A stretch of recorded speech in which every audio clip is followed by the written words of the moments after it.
ये रसूल जो हमारी ओर से इंसानों को रास्ता दिखाने के लिए नियुक्त हुए, हमने इनको एक दूसरे से बढ़ चढ़कर पद प्रदान किए। इनमें कोई ऐसा था जिससे अल्लाह ने खुद बातें की, किसी को उसने दूसरी हैसियतों से ऊंचे दर्जे दिए, और अंत में मरियम के बेटे ईसा को रोशन निशानियां प्रदान की और पवित्र आत्मा से उसकी सहायता की। अगर अल्लाह चाहता तो संभव न था कि इन रसूलों के बाद जो लोग रोशन निशानियां देख चुके थे वे आपस में लड़ते, मगर अल्लाह ये न चाहता था कि वो लोगों को बलपूर्वक विभेद करने से रोके। इस कारण उन्होंने परस्पर विभेद किया।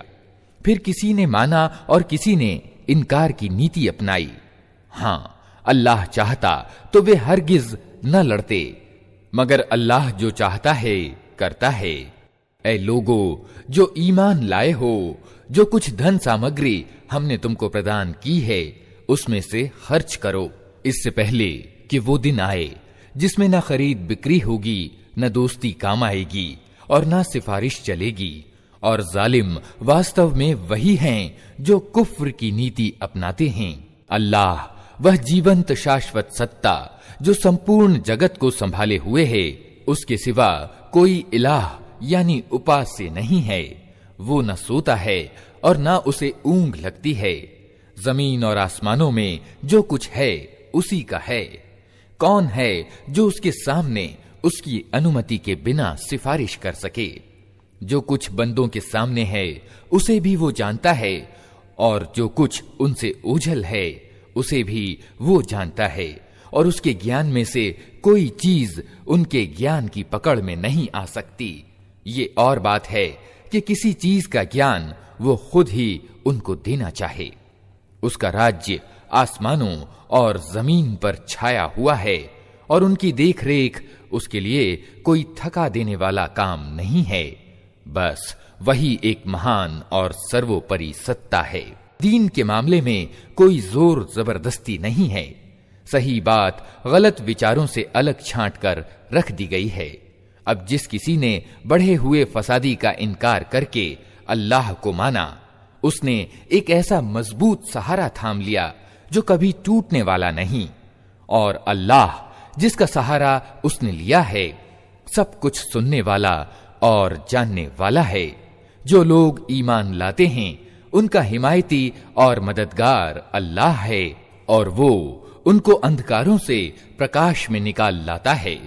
और जो लोग इनकार की नीति अपनाते हैं उनके हिमायती और मददगार बढ़े हुए फसादी हैं, और वे उन्हें प्रकाश से अंधकारों की ओर खींच ले जाते हैं। ये आग में जाने वाले लोग हैं जहां ये हमेशा रहेंगे। क्या तुमने उस आदमी के हाल पर विचार नहीं किया जिसने इब्राहिम से झगड़ा किया था? झगड़ा इस बात पर कि इब्राहिम का रब कौन है, और इस कारण कि उस व्यक्ति को अल्लाह ने हुकूमत दे रखी थी। जब इब्राहिम ने कहा कि मेरा रब वो है जिसके अधिकार में जिंदगी और मौत है, तो उसने जवाब दिया, जिंदगी और मौत मेरे अधिकार में है। इब्राहिम ने कहा, अच्छा, अल्लाह सूरज को पूरब से निकालता है, तू तनिक उसे पश्चिम से निकाल ला। ये सुनकर वो सत्य विरोधी चकित रह गया, मगर अल्लाह जालिमों को सीधा रास्ता नहीं दिखाया करता। या फिर उदाहरण के रूप में उस आदमी को देखो जिसका एक ऐसी बस्ती पर से जाना हुआ जो अपनी छतों पर औंधी गिरी पड़ी थी। उसने कहा, ये आबादी जो तबाह हो चुकी है, इसे अल्लाह किस तरह दोबारा जीवन प्रदान करेगा? इस पर अल्लाह ने उसके प्राण ग्रस्त कर लिए और 100 वर्ष तक वो मुर्दा पड़ा रहा। फिर अल्लाह ने उसे दोबारा जीवन दान दिया और उससे पूछा, बताओ कितने समय तक पड़े रहे हो? उसने कहा, 1 दिन या कुछ घंटे रहा हूंगा। कहा, तुम पर 100 वर्ष इसी हालत में बीत चुके हैं। अब जरा अपने खाने और पानी को देखो कि उसमें जरा परिवर्तन नहीं आया है। दूसरी ओर जरा अपने गधे को भी देखो कि उसका पंजर तक जीर्ण हो रहा है। और ये हमने इसलिए किया है कि हम तुम्हें लोगों के लिए एक निशानी बना देना चाहते हैं। फिर देखो कि हड्डियों के इस पंजर को हम किस तरह उठाकर मांस और चर्म उस पर चढ़ाते हैं। इस तरह जब वास्तविकता उसके सामने बिल्कुल स्पष्ट हो गई तो उसने कहा, मैं जानता हूं कि अल्लाह हर चीज पर कुदरत रखता है। और वो घटना भी सामने रहे जब इब्राहिम ने कहा था कि मेरे मालिक, मुझे दिखा दे तू मुर्दों को कैसे जिंदा करता है। कहा, क्या तू ईमान नहीं रखता? उसने निवेदन किया, ईमान तो रखता हूं मगर दिल का इत्मीनान चाहता हूं। कहा, अच्छा तो 4 पक्षी ले और उनको अपने से हिला मिला ले, फिर उनका एक एक भाग एक एक पहाड़ पर रख दे, फिर उनको पुकार, वे तेरे पास दौड़े चले आएंगे। खूब जान ले कि अल्लाह अत्यंत प्रभुत्वशाली और तत्वदर्शी है। जो लोग अपने माल अल्लाह के मार्ग में खर्च करते हैं, उनके खर्च की मिसाल ऐसी है जैसे एक दाना बोया जाए और उससे 7 बालें निकलें और हर बाल में 100 दाने हों। इसी तरह अल्लाह जिसके कर्म को चाहता है बढ़ोतरी प्रदान करता है। वो समाई वाला भी है और सर्वज्ञ भी। जो लोग अपने माल अल्लाह के मार्ग में खर्च करते हैं और खर्च करके फिर एहसान नहीं जताते, न दुख देते हैं, उनका बदला उनके रब के पास है और उनके लिए किसी रंज और खौफ का मौका नहीं। एक मीठा बोल और किसी अप्रिय बात पर तनिक आंख बचा जाना उस दान से अच्छा है जिसके पीछे दुख हो। अल्लाह बेनियाज है और सहनशीलता उसका गुण है। ए ईमान लाने वालों, अपने दान को एहसान जताकर और दुख देकर उस आदमी की तरह मिट्टी में न मिला दो जो अपना माल सिर्फ लोगों के दिखाने को खर्च करता है और न अल्लाह को मानता है न आखिरत को। उसके खर्च की मिसाल ऐसी है जैसे एक चट्टान थी जिस पर मिट्टी की तह जमी हुई थी। उस पर जब जोर की बारिश हुई तो सारी मिट्टी बह गई और साफ चट्टान की चट्टान रह गई। ऐसे लोग अपनी दृष्टि में दान करके जो नेकी कमाते हैं उससे कुछ भी उनके हाथ नहीं आता, और काफिरों को सीधा मार्ग दिखाना अल्लाह का नियम नहीं है। इसके विपरीत जो लोग अपने माल सिर्फ अल्लाह की खुशी की चाहत में हृदय की पूरी स्थिरता के साथ खर्च करते हैं, उनके खर्च की मिसाल ऐसी है जैसे कि उच्च सतह पर एक बाग हो। अगर जोर की बारिश हो जाए तो 2 गुना फल लाए, और अगर जोर की बारिश ना भी हो तो एक हल्की फुहार ही उसके लिए काफी हो जाए। तुम जो कुछ करते हो सब अल्लाह की नजर में है। क्या तुम में से कोई ये पसंद करता है कि उसके पास एक हरा भरा बाग हो, नहरों से सिंचित, खजूरों और अंगूरों और हर किस्म के फलों से लदा हो, और वो ठीक उस समय एक तेज बगुले के आघात में आकर झुलस जाए जबकि वो खुद बूढ़ा हो और उसके छोटे बच्चे अभी किसी योग्य ना हों। इस तरह अल्लाह अपनी बातें तुम्हारे सामने बयान करता है, शायद कि तुम सोच विचार करो। ऐ लोगो जो ईमान लाए हो, जो माल तुमने कमाए हैं और जो कुछ हमने धरती से तुम्हारे लिए निकाला है, उसमें से अच्छा हिस्सा अल्लाह के मार्ग में खर्च करो। ऐसा न हो कि उसके मार्ग में देने के लिए बुरी से बुरी चीज छांटने की कोशिश करने लगो। हालांकि वही चीज अगर कोई तुम्हें दे तो तुम हरगिज उसे लेना न चाहोगे। ये और बात है कि उसको स्वीकार करने में तुम देखी अनदेखी कर जाओ। तुम्हें जान लेना चाहिए कि अल्लाह बेनियाज है और अच्छे गुणों से विभूषित है। शैतान तुम्हें निर्धनता से डराता है और शर्मनाक नीति अपनाने के लिए उकसाता है, मगर अल्लाह तुम्हें अपनी बख्शिश और उदार कृपा की उम्मीद दिलाता है। अल्लाह बड़ी समाई वाला और सर्वज्ञ है। जिसको चाहता है हिकमत यानी तत्वदर्शिता प्रदान करता है, और जिसे हिकमत यानी तत्व ज्ञान मिली उसे वास्तव में बड़ी दौलत मिल गई। इन बातों से सिर्फ वही लोग शिक्षा ग्रहण करते हैं जो बुद्धिमान हैं। तुमने जो कुछ भी खर्च किया हो और जो मन्नत भी मानी हो, अल्लाह उसे जानता है और जालिमों का कोई मददगार नहीं। अगर अपने दान खुले रूप में दो तो ये भी अच्छा है, लेकिन अगर छिपाकर मोहताजों को दो तो ये तुम्हारे लिए ज्यादा अच्छा है। तुम्हारी बहुत सी बुराइयां इस नीति से मिट जाती हैं, और जो कुछ तुम करते हो अल्लाह को हर हाल में उसकी खबर है। ऐ नबी, लोगों को रास्ते पर ला देने की जिम्मेदारी तुम पर नहीं है। रास्ते पर तो अल्लाह ही जिसे चाहता है चलाता है, और भलाई के रास्ते में जो माल तुम खर्च करते हो वो तुम्हारे अपने लिए भला है। आखिर तुम इसीलिए तो खर्च करते हो कि अल्लाह की खुशी प्राप्त हो। तो जो कुछ माल तुम भलाई के रास्ते पर खर्च करोगे उसका पूरा पूरा बदला तुम्हें दिया जाएगा, और तुम्हारा हक हरगिज मारा न जाएगा। विशेष रूप से सहायता के हकदार वे निर्धन लोग हैं जो अल्लाह के कार्य में ऐसे घिर गए हैं कि अपने व्यक्तिगत जीविकोपार्जन के लिए धरती में कोई दौड़ धूप नहीं कर सकते। उनका स्वाभिमान यानी खुददारी देखकर अनजान आदमी समझता है कि ये संपन्न हैं।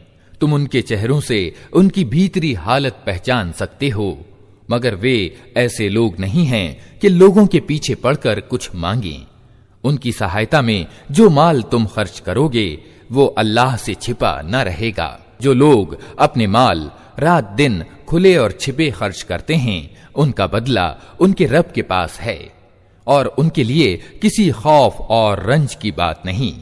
मगर जो लोग ब्याज खाते हैं उनका हाल उस आदमी जैसा होता है जिसे शैतान ने छूकर बावला कर दिया हो, और इस हालत में उनके फंस जाने का कारण यह है कि वे कहते हैं व्यापार भी तो आखिर ब्याज ही जैसी चीज है, जबकि अल्लाह ने व्यापार को हलाल किया है और ब्याज को हराम।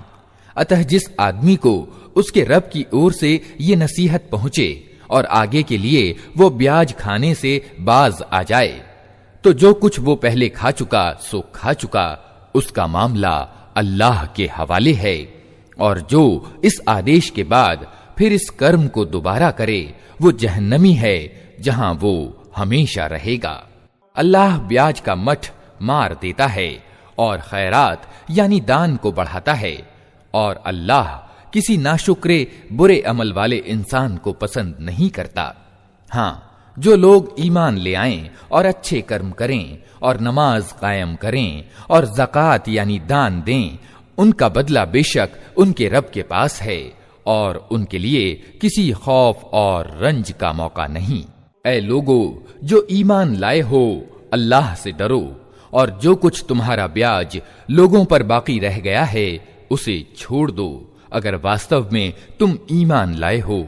लेकिन अगर तुमने ऐसा न किया तो सावधान हो जाओ कि अल्लाह और उसके रसूल की ओर से तुम्हारे खिलाफ युद्ध की घोषणा है।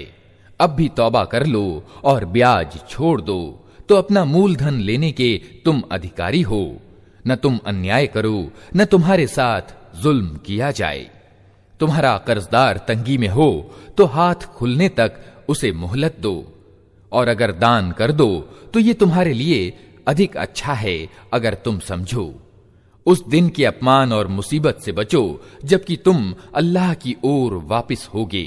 वहां हर आदमी को अपनी कमाई हुई नेकी या बुराई का पूरा पूरा बदला मिल जाएगा, और किसी के साथ हरगिज जुल्म न होगा।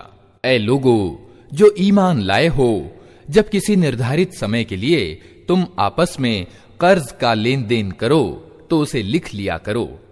दोनों पक्षों के बीच इंसाफ के साथ एक आदमी दस्तावेज लिखे। जिसे अल्लाह ने लिखने पढ़ने की काबिलियत दी हो उसे लिखने से इनकार नहीं करना चाहिए। वो लिखे और बोलकर वो आदमी लिखाए जिस पर हक आता है, अर्थात कर्ज लेने वाला, और उसे अल्लाह यानी अपने रब से डरना चाहिए। जो मामला तय पाया हो उसमें कोई कमी बेशी ना करे। लेकिन अगर कर्ज लेने वाला खुद नादान या कमजोर हो या बोलकर लिखा न सकता हो तो उसका सरपरस्त इंसाफ के साथ बोलकर लिखाए। फिर अपने मर्दों में से 2 आदमियों की इस पर गवाही करा लो, और अगर 2 मर्द ना हों तो 1 मर्द और 2 औरतें हों, ताकि एक भूल जाए तो दूसरी उसे याद दिला दे। ये गवाह ऐसे लोगों में से होने चाहिए जिनकी गवाही तुम्हारे बीच स्वीकार की जाती हो। गवाहों को जब गवाह बनने के लिए कहा जाए तो उन्हें इनकार न करना चाहिए, मामला चाहे छोटा हो या बड़ा। अवधि के निर्धारण के साथ उसकी दस्तावेज लिखवा लेने में सुस्ती ना करो। अल्लाह के नजदीक ये तरीका तुम्हारे लिए ज्यादा न्याय संगत है। इससे गवाही कायम होने में ज्यादा आसानी होती है और संदेहों में तुम्हारे पड़ने की संभावना कम रह जाती है। हाँ, जो व्यापारिक लेन देन हाथ के हाथ तुम लोग आपस में करते हो, उसको न लिखा जाए तो कोई हरज नहीं, मगर व्यापारिक मामले तय करते समय गवाह कर लिया करो। लिखने वाले और गवाह को सताया न जाए। ऐसा करोगे तो गुनाह का काम करोगे। अल्लाह के गजब से बचो। वो तुम्हें सही कार्यनीति की तालीम देता है और उसे हर चीज का ज्ञान है। अगर तुम किसी सफर में हो और दस्तावेज लिखने के लिए कोई लिखने वाला न मिले तो गिरवी यानी बंधक रखकर मामला करो। अगर तुम में से कोई आदमी दूसरे पर भरोसा करके उसके साथ कोई मामला करे तो जिस पर भरोसा किया गया है उसे चाहिए कि अमानत अदा करे और अल्लाह यानी अपने रब से डरे और गवाही हरगिज न छिपाओ। जो गवाही छिपाता है उसका दिल गुनाह में लथपथ है और अल्लाह तुम्हारे कामों से बेखबर नहीं है। आसमानों और जमीन में जो कुछ है सब अल्लाह का है। तुम अपने दिल की बातें चाहे खोल दो या छिपाओ, अल्लाह हर हाल में उनका हिसाब तुमसे ले लेगा। फिर उसे अधिकार है जिसे चाहे माफ कर दे और जिसे चाहे सजा दे। उसे हर चीज पर कुदरत हासिल है। रसूल यानी ईश्वरीय संदेश वाहक ने उस मार्गदर्शन को माना जो उसके रब की ओर से उस पर उतरा है, और जो लोग इस रसूल के मानने वाले हैं उन्होंने भी उस मार्गदर्शन को दिल से मान लिया है। ये सब अल्लाह और उसके फरिश्तों और उसकी किताबों और उसके रसूलों को मानते हैं, और इनका कहना यह है कि हम अल्लाह के रसूलों को एक दूसरे से अलग नहीं करते। हमने हुक्म सुना और आज्ञाकारी हुए। मालिक, हम तुझसे माफी चाहते हैं और हमें तेरी ही ओर पलटना है। अल्लाह किसी जान पर उसकी सहन शक्ति से बढ़कर जिम्मेदारी का बोझ नहीं डालता। हर आदमी ने जो कमाई की है उसका फल उसी के लिए है, और जो बुराई समेटी है उसका बवाल उसी पर है। ईमान लाने वालों, तुम इस तरह दुआ किया करो, ऐ हमारे रब, हमसे भूल चूक में जो खताएं हो जाएं उन पर पकड़ न कर। मालिक, हम पर वो बोझ न डाल जो तूने हमसे पहले लोगों पर डाले थे। रब, जिस बोझ को उठाने की ताकत हम में नहीं है वो हम पर न रख। हमारे साथ नरमी कर, हमें माफ कर दे, हम पर दया कर। तू हमारा स्वामी है, इनकार करने वालों के मुकाबले में हमारी मदद कर। अल्लाह के नाम से जो बड़ा ही मेहरबान और रहम करने वाला है। अलिफ लाम मीम। अल्लाह वो जीवंत नित्य सत्ता जो जगत व्यवस्था को संभाले हुए है। वास्तव में उसके सिवा कोई इलाह यानी ईश प्रभु नहीं है। ए नबी, उसने तुम पर यह किताब उतारी जो सत्य लेकर आई है और उन किताबों की पुष्टि कर रही है जो पहले से आई हुई थीं। इससे पहले वो इंसानों के मार्गदर्शन के लिए तौरात और इंजील उतार चुका है, और उसने वो कसौटी उतारी है जो सत्य और असत्य का अंतर दिखाने वाली है। अब जो लोग अल्लाह के आदेशों को स्वीकार करने से इनकार करें उनको निश्चय ही सख्त सजा मिलेगी। अल्लाह अपार शक्ति वाला है और बुराई का बदला देने वाला है। धरती और आकाश की कोई चीज अल्लाह से छिपी नहीं। वही तो है जो तुम्हारी माओं के पेट में तुम्हारे रूप जैसा चाहता है बनाता है। उस जबरदस्त गहरी समझ वाले के सिवा कोई और रब नहीं है।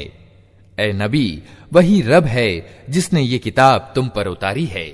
इस किताब में दो प्रकार की आयतें हैं, एक अटल जो किताब का मूल आधार हैं, और दूसरी उपलक्षित।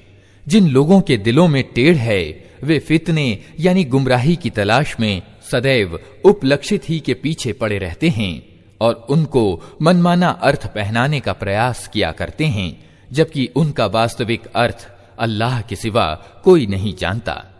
इसके विपरीत जो लोग ज्ञान में पक्के हैं वे कहते हैं कि हमारा इन पर ईमान है, ये सब हमारे रब ही की ओर से हैं।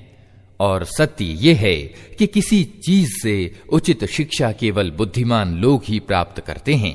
वे अल्लाह से प्रार्थना करते हैं कि पालनहार, जब तू हमें सीधे रास्ते पर लगा चुका है तो फिर कहीं हमारे दिलों में टेढ़ ना पैदा कर देना।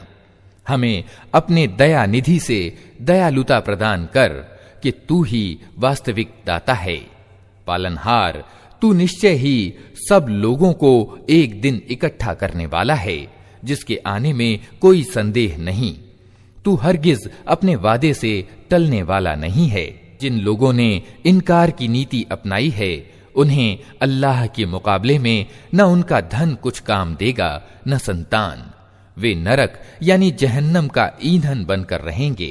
उनका अंजाम वैसा ही होगा जैसा फिरऔन के साथियों और उनसे पहले के अवज्ञाकारियों का हो चुका है कि उन्होंने अल्लाह की आयतों को झुठलाया। नतीजा ये हुआ कि अल्लाह ने उनके गुनाहों पर उन्हें पकड़ लिया। और सत्य ये है कि अल्लाह सख्त सजा देने वाला है। अतः ए नबी, जिन लोगों ने तुम्हारे पैगाम को स्वीकार करने से इनकार कर दिया है, उनसे कह दो कि निकट है वो समय जब तुम परास्त हो जाओगे और जहन्नम की ओर हांके जाओगे, और जहन्नम बड़ा ही बुरा ठिकाना है। तुम्हारे लिए उन दो गिरोहों में एक शिक्षाप्रद निशानी थी जो बद्र की लड़ाई में एक दूसरे के मुकाबिल हुए। एक गिरोह अल्लाह के मार्ग में लड़ रहा था और दूसरा गिरोह विधर्मी था। देखने वाले आंखों से देख रहे थे कि विधर्मी गिरोह ईमान वाले गिरोह से 2 गुना है, किंतु नतीजे ने साबित कर दिया कि अल्लाह अपनी विजय और सहायता से जिसको चाहता है मदद देता है। नजर रखने वालों के लिए इसमें बड़ी शिक्षा निहित है। लोगों के लिए मनपसंद चीजें, स्त्रियां, संतान, सोने चांदी के ढेर, चुने घोड़े, चौपाए और खेती की जमीनें बड़ी लुभावनी बना दी गई हैं, किंतु ये सब दुनिया की कुछ दिनों के जीवन की सामग्रियां हैं। वास्तव में जो अच्छा ठिकाना है वो तो अल्लाह के पास है। कहो, मैं तुम्हें बताऊं कि इनसे अधिक अच्छी चीज क्या है? जो लोग धर्मपरायणता यानी तकवा की नीति अपनाएं, उनके लिए उनके रब के पास बाग हैं, जिनके नीचे नहरें बहती होंगी, जहां उन्हें हमेशा का जीवन प्राप्त होगा। पाकीज़ा पत्नियां उनकी संगिनी होंगी और अल्लाह की प्रसन्नता उन्हें प्राप्त होगी। अल्लाह अपने बंदों के रवैये पर गहरी नजर रखता है। ये वे लोग हैं जो कहते हैं कि मालिक, हम ईमान लाए, हमारी खताओं को माफ कर और हमें जहन्नम की आग से बचा ले। ये लोग धैर्य से काम लेने वाले हैं, सत्यवान हैं, आज्ञाकारी और दानशील हैं, और रात की अंतिम घड़ियों में अल्लाह से क्षमा की प्रार्थनाएं किया करते हैं। अल्लाह ने खुद इस बात की गवाही दी है कि उसके सिवा कोई इलाह यानी ईश प्रभु नहीं है, और फरिश्ते और सब ज्ञानवान भी सच्चाई और न्याय के साथ इस पर गवाह हैं कि उस बलशाली गहरी समझ वाले के सिवा वास्तव में कोई इलाह यानी ईश प्रभु नहीं है। अल्लाह के निकट दीन केवल इस्लाम है। इस दीन से हटकर जो विभिन्न मार्ग उन लोगों ने ग्रहण किए जिन्हें किताब दी गई थी, उनकी इस कार्य नीति का कोई कारण इसके सिवा न था कि उन्होंने ज्ञान आ जाने के बाद आपस में एक दूसरे पर ज्यादती करने के लिए ऐसा किया। और जो कोई अल्लाह के आदेश और मार्गदर्शन के अनुपालन से इनकार कर दे, अल्लाह को उससे हिसाब लेते कुछ देर नहीं लगती। अब यदि ए नबी ये लोग तुमसे झगड़ा करें तो उनसे कहो, मैंने और मेरे अनुयायियों ने तो अल्लाह के आगे अपने आप को समर्पित कर दिया है। फिर किताब वालों और जो किताब नहीं रखते दोनों से पूछो, क्या तुमने भी उसके आज्ञा पालन और बंदगी को स्वीकार किया? यदि किया तो वे सीधा मार्ग पा गए, और यदि इससे मुख मोड़ा तो तुम पर केवल संदेश पहुंचा देने की जिम्मेदारी थी। आगे अल्लाह स्वयं अपने बंदों के मामलों को देखने वाला है। जो लोग अल्लाह के आदेश और मार्गदर्शन को मानने से इनकार करते हैं और उसके पैगंबरों को नाहक कत्ल करते हैं और ऐसे लोगों की जान लेने को उतारू हो जाते हैं जो इलाह यानी ईश प्रभु की मखलूक में से न्याय और सच्चाई का हुक्म देने के लिए उठें, उनको दर्दनाक सजा की खुशखबरी सुना दो। ये वे लोग हैं जिनके कर्म दुनिया और आखिरत दोनों में अकारथ गए और उनका सहायक कोई नहीं है। तुमने देखा नहीं कि जिन लोगों को किताब के ज्ञान में से कुछ अंश मिला है उनकी दशा क्या है। उन्हें जब अल्लाह की किताब की ओर बुलाया जाता है ताकि वो उनके बीच फैसला करे, तो उनमें से एक गिरोह उससे पहलू बचाता है और उस फैसले की ओर आने से मुंह फेर जाता है। उनकी ये नीति इस कारण से है कि वे कहते हैं जहन्नम की आग तो हमें छुएगी तक नहीं, और यदि जहन्नम की सजा हमको मिलेगी भी तो बस कुछ दिन। उनकी मनगढ़ंत धारणाओं ने उनको अपने दीन के विषय में बड़े भ्रम में डाल रखा है। मगर क्या बनेगी उन पर जब हम उन्हें उस दिन इकट्ठा करेंगे जिसका आना निश्चित है। उस दिन हर व्यक्ति को उसकी कमाई का बदला पूरा पूरा दे दिया जाएगा और किसी के साथ अन्याय न होगा। कहो, ए अल्लाह, राज्य के स्वामी, तू जिसे चाहे राज्य दे और जिससे चाहे छीन ले, जिसे चाहे सम्मान प्रदान करे और जिसको चाहे अपमानित कर दे। भलाई तेरे अधिकार में है, यकीनन तुझे हर चीज की सामर्थ्य प्राप्त है।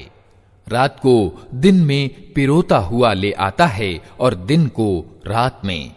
निर्जीव में से जीवधारी को निकालता है और जीवधारी में से निर्जीव को, और जिसे चाहता है बेहिसाब रोजी देता है। ईमान वाले ईमान वालों को छोड़कर इनकार करने वालों यानी विधर्मियों को अपना साथी और यार मददगार हरगिज न बनाएं। जो ऐसा करेगा उसका अल्लाह से कोई संबंध नहीं।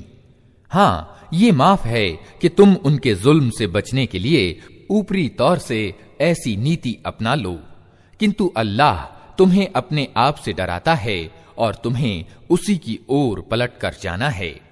ऐ नबी, लोगों को खबरदार कर दो कि तुम्हारे दिलों में जो कुछ है उसे चाहे तुम छिपाओ या प्रकट करो, अल्लाह हर हाल में उसे जानता है। आकाशों और धरती की कोई चीज उसके ज्ञान से बाहर नहीं है और उसका प्रभुत्व हर चीज पर छाया रहता है। वो दिन आने वाला है जब हर व्यक्ति अपने किए का फल मौजूद पाएगा, चाहे उसने भलाई की हो या बुराई। उस दिन आदमी ये तमन्ना करेगा कि क्या ही अच्छा होता कि अभी ये दिन उससे बहुत दूर होता। अल्लाह तुम्हें अपने आप से डराता है और वो अपने बंदों का अत्यंत हितैषी है। ऐ नबी, लोगों से कह दो कि यदि तुम वास्तव में अल्लाह से प्रेम करते हो तो मेरा अनुसरण करो। अल्लाह तुमसे प्रेम करेगा और तुम्हारी खताओं को माफ कर देगा। वो बड़ा क्षमाशील और दयावान है। उनसे कहो कि अल्लाह और रसूल का आज्ञा पालन करो। फिर यदि वे तुम्हारी ये बात न माने तो निश्चय ही ये संभव नहीं है कि अल्लाह ऐसे लोगों से प्रेम करे जो उसके और उसके रसूल के आज्ञा पालन से इनकार करते हों। अल्लाह ने आदम और नूह और इब्राहिम की संतान और इमरान की संतान को संपूर्ण संसार वालों के मुकाबले में प्रधानता देकर अपने संदेश वाहन के लिए चुना था। ये एक सिलसिले के लोग थे जो एक दूसरे की नस्ल से पैदा हुए थे। अल्लाह सब कुछ सुनता और जानता है। वो उस समय सुन रहा था जब इमरान की स्त्री कह रही थी, मेरे पालनहार, मैं इस बच्चे को जो मेरे पेट में है तुझे भेंट स्वरूप अर्पित करती हूँ। वो तेरे ही कार्य के लिए अर्पित होगा। मेरी इस भेंट को स्वीकार कर, तू सुनने और जानने वाला है। फिर जब वो बच्ची उसके यहाँ पैदा हुई तो उसने कहा, मेरे मालिक, मेरे यहाँ तो लड़की पैदा हो गई है।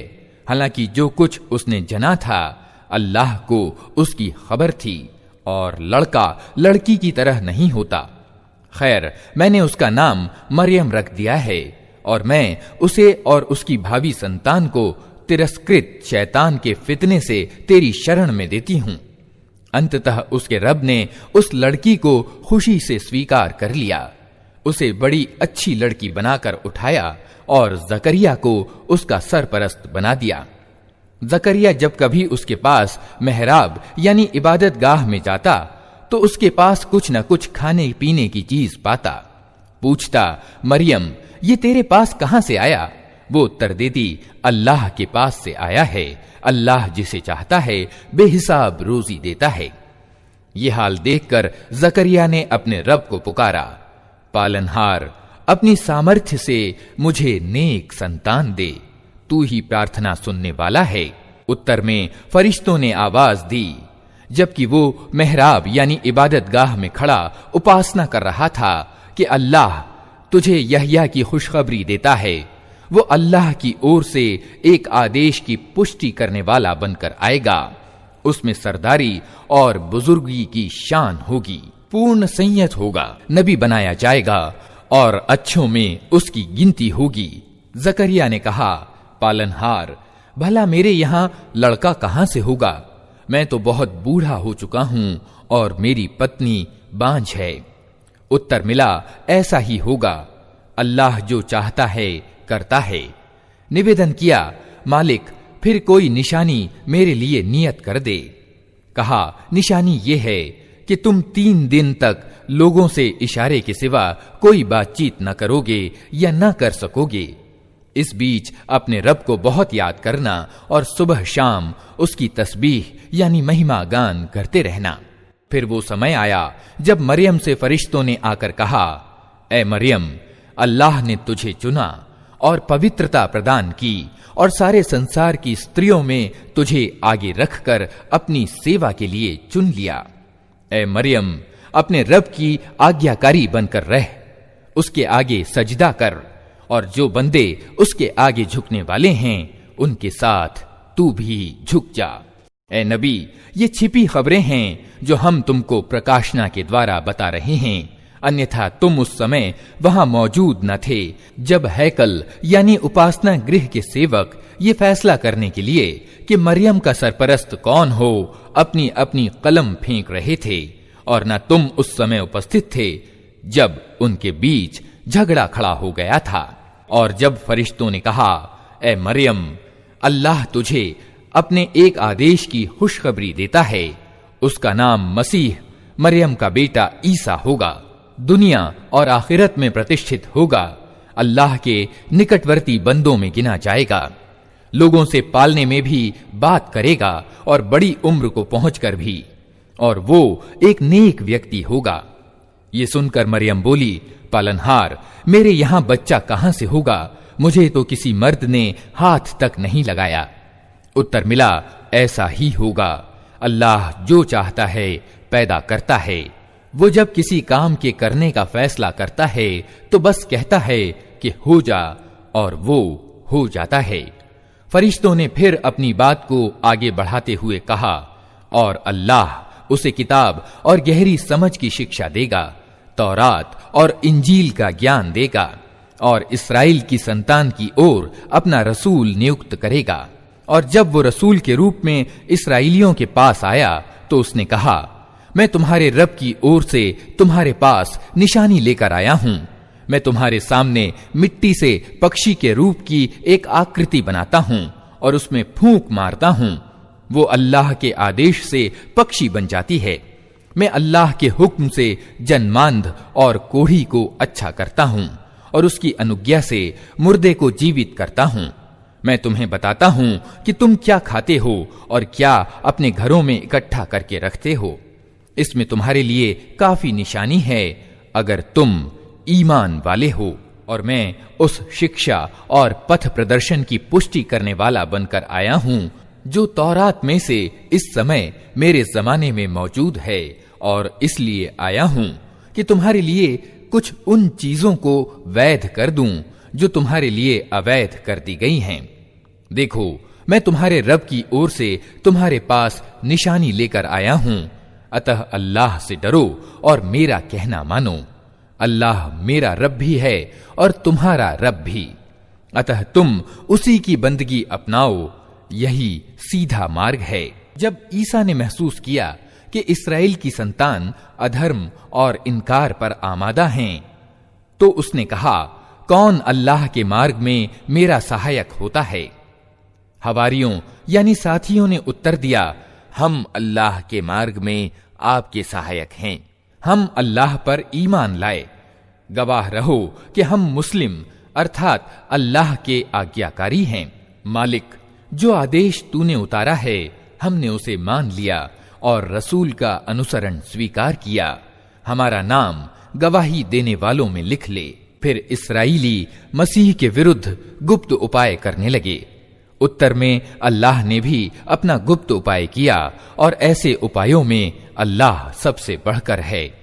वो अल्लाह का छिपा उपाय ही था जब उसने कहा कि ए ईसा, अब मैं तुझे वापस ले लूंगा और तुझको अपनी ओर उठा लूंगा और जिन्होंने तेरा इनकार किया है उनसे अर्थात उनकी संगत से और उनके गंदे वातावरण में उनके साथ रहने से तुझे पाक कर दूंगा और तेरे अनुयायियों को क़यामत तक उन लोगों के ऊपर रखूंगा जिन्होंने तेरा इनकार किया है।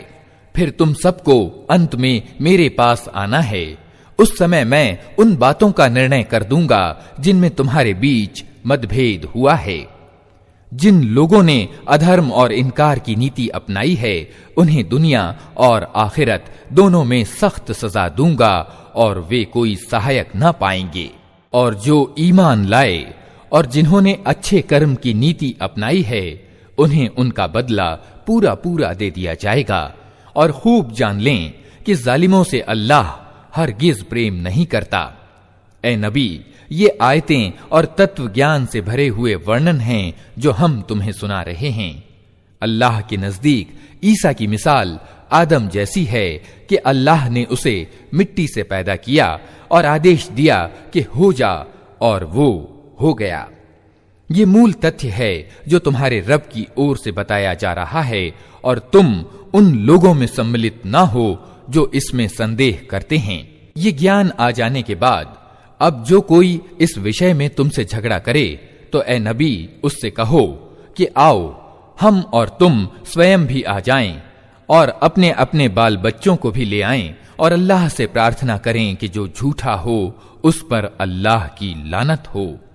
ये बिल्कुल सत्य घटनाएं हैं और सत्य ये है कि अल्लाह के सिवा कोई और रब नहीं है और वो अल्लाह ही की सत्ता है जिसकी शक्ति सबसे बढ़कर है और जिसकी तत्वदर्शिता सारे विश्व में क्रियाशील है। अतः यदि ये लोग इस शर्त पर मुकाबले में आने से मुंह मोड़ें तो इनका फसादी होना स्पष्ट हो जाएगा और अल्लाह तो फसादियों के हाल से परिचित ही है। ए नबी कहो, ए किताब वालो, आओ एक ऐसी बात की ओर जो हमारे और तुम्हारे बीच समान है, ये कि हम अल्लाह के सिवा किसी की बंदगी न करें, उसके साथ किसी को साझी न ठहराएं और हम में से कोई अल्लाह के सिवा किसी को अपना रब न बना ले। इस दावत को स्वीकार करने से अगर वे मुंह मोड़ें तो साफ कह दो कि गवाह रहो, हम तो मुस्लिम यानी केवल अल्लाह की बंदगी और आज्ञा पालन करने वाले हैं। ऐ किताब वालो, तुम इब्राहिम के दीन के बारे में क्यों झगड़ा करते हो? तौरात और इंजील तो इब्राहिम के बाद ही उतरी हैं। फिर क्या तुम इतनी बात भी नहीं समझते? तुम लोग जिन चीजों का ज्ञान रखते हो उनमें तो अच्छी तरह वाद विवाद कर चुके, अब उन मामलों में क्यों वाद विवाद करने चले हो जिनका तुम्हारे पास कुछ भी ज्ञान नहीं? अल्लाह जानता है, तुम नहीं जानते। इब्राहिम न यहूदी था न ईसाई, बल्कि वो तो एक एकाग्र चित्त मुस्लिम था और वो हरगिज मुशरिकों यानी बहुदेववादियों में से न था। इब्राहिम से संबंध रखने का सबसे अधिक अधिकार किसी को पहुंचता है तो उन लोगों को पहुंचता है जिन्होंने उसका अनुसरण किया। और अब ये नबी और इसके मानने वाले इस संबंध के अधिक अधिकारी हैं। अल्लाह केवल उन्हीं का समर्थक और सहायक है जो ईमान वाले हैं। ऐ ईमान लाने वालों, किताब वालों में से एक गिरोह चाहता है कि किसी तरह तुम्हें सीधे मार्ग से हटा दे, हालांकि वास्तव में वे अपने सिवा किसी को गुमराही में नहीं डाल रहे हैं। किंतु वे इसे जान नहीं पा रहे हैं। ऐ किताब वालों, क्यों अल्लाह की आयतों का इनकार करते हो जबकि तुम स्वयं उनका निरीक्षण कर रहे हो। ऐ किताब वालों, क्यों सत्य पर असत्य का रंग चढ़ाकर संदिग्ध बनाते हो? क्यों जानते बूझते सत्य को छिपाते हो? किताब वालों में से एक गिरोह कहता है कि इस नबी के मानने वालों पर जो कुछ उतरा है उस पर सुबह को ईमान लाओ और शाम को उससे इनकार कर दो। शायद इस उपाय से ये लोग अपने ईमान से फिर जाएं। ये लोग आपस में कहते हैं कि अपने धर्म वालों के सिवा किसी की बात न मानो। ए नबी, उनसे कह दो कि वास्तव में मार्गदर्शन तो अल्लाह ही का मार्गदर्शन है और ये उसी की देन है कि किसी को वही कुछ दे दिया जाए जो कभी तुमको दिया गया था, या ये कि दूसरों को तुम्हारे रब की सेवा में पेश करने के लिए तुम्हारे विरुद्ध ठोस प्रमाण मिल जाए। ए नबी, इनसे कहो कि श्रेष्ठता और बड़ाई अल्लाह के हाथ में है, जिसे चाहे प्रदान करे। वो व्यापक दृष्टि वाला है और सब कुछ जानता है। अपनी दयालुता के लिए जिसको चाहता है खास कर लेता है और उसकी उदारता एवं अनुकंपा बहुत बड़ी है। किताब वालों में कोई तो ऐसा है कि अगर तुम उसके भरोसे पर माल और दौलत का एक ढेर भी दे दो तो वो तुम्हारा माल तुम्हें अदा कर देगा, और किसी का हाल ये है कि अगर तुम एक दीनार के मामले में भी उस पर भरोसा करो तो वो अदा न करेगा। ये और बात है कि तुम उसके सिर पर सवार हो जाओ। उनकी इस नैतिक दशा का कारण ये है कि वे कहते हैं, उम्मियों यानी गैर यहूदी लोगों के मामले में हमारी कोई पकड़ नहीं होने की है। और ये बात वे निरा झूठ घड़कर अल्लाह से जोड़ते हैं, हालांकि उन्हें मालूम है कि अल्लाह ने ऐसी कोई बात नहीं कही है। आखिर क्यों उनसे पूछ न होगी? जो भी अपनी प्रतिज्ञा को पूरा करेगा और बुराई से बचकर रहेगा वो अल्लाह का प्रिय बनेगा, क्योंकि परहेजगार लोग अल्लाह को पसंद हैं। रहे वे लोग जो अल्लाह की प्रतिज्ञा और अपनी कस्मों को थोड़े मूल्य पर बेच डालते हैं तो उनके लिए परलोक में कोई हिस्सा नहीं। अल्लाह क़यामत के दिन न उनसे बात करेगा, न उनकी ओर देखेगा और न उन्हें पाक करेगा, बल्कि उनके लिए तो बड़ी दर्दनाक सजा है। उनमें कुछ लोग ऐसे हैं जो किताब पढ़ते हुए इस प्रकार जबान का उलटफेर करते हैं कि तुम समझो जो कुछ वे पढ़ रहे हैं वो किताब ही का अंश है, जबकि वो किताब का अंश नहीं होता। वे कहते हैं कि ये जो कुछ हम पढ़ रहे हैं ये अल्लाह की ओर से है, हालांकि वो अल्लाह की ओर से नहीं होता। वे जानबूझकर झूठ बात अल्लाह से जोड़ देते हैं। किसी इंसान का ये काम नहीं कि अल्लाह तो उसको किताब और निर्णय शक्ति और पैगंबरी प्रदान करे और वो लोगों से कहे कि अल्लाह को छोड़कर तुम मेरे बंदे बन जाओ। वो तो यही कहेगा कि सच्चे रब्बानी अर्थात प्रभु सेवक बनो, जैसा कि उस किताब की शिक्षा का तकाजा है जिसे तुम पढ़ते और पढ़ाते हो। वो तुमसे हरगिज ये न कहेगा कि फरिश्तों को या पैगंबरों को अपना रब बना लो। क्या ये संभव है कि एक नबी तुम्हें कुफ्र यानी अधर्म और इनकार का आदेश दे जबकि तुम मुस्लिम यानी आज्ञाकारी हो? याद करो, अल्लाह ने पैगंबरों से वचन लिया था कि आज मैंने तुम्हें किताब और गहरी समझ और बुद्धिमत्ता प्रदान की है। कल अगर कोई दूसरा रसूल तुम्हारे पास उसी शिक्षा की पुष्टि करता हुआ आए जो पहले से तुम्हारे पास मौजूद है तो तुम्हें उसको मानना होगा और उसकी सहायता करनी होगी। ये कहकर अल्लाह ने पूछा, क्या तुम इसका इकरार करते हो और इस पर मेरी ओर से प्रतिज्ञा की भारी जिम्मेदारी उठाते हो? उन्होंने कहा, हां, हम इकरार करते हैं। अल्लाह ने कहा, अच्छा तो गवाह रहो और मैं भी तुम्हारे साथ गवाह हूं। इसके बाद जो अपनी प्रतिज्ञा से फिर जाए वही अवज्ञाकारी है। अब क्या ये लोग अल्लाह के आज्ञा पालन का तरीका यानी अल्लाह का दीन छोड़कर कोई और तरीका चाहते हैं? हालांकि आकाशों और धरती की सारी चीजें चाहे अनचाहे अल्लाह की आज्ञाकारी यानी मुस्लिम हैं और उसी की ओर सबको पलटना है। ए नबी, कहो कि हम अल्लाह को मानते हैं, उस शिक्षा को मानते हैं जो हम पर उतारी गई है, उन शिक्षाओं को भी मानते हैं जो इब्राहीम, इस्माइल, इसहाक, याकूब और याकूब की संतान पर उतरी थीं, और उन आदेशों को भी मानते हैं जो मूसा और ईसा और दूसरे पैगंबरों को उनके रब की ओर से दी गईं। हम उनके बीच अंतर नहीं करते और हम अल्लाह के आज्ञाकारी यानी मुस्लिम हैं।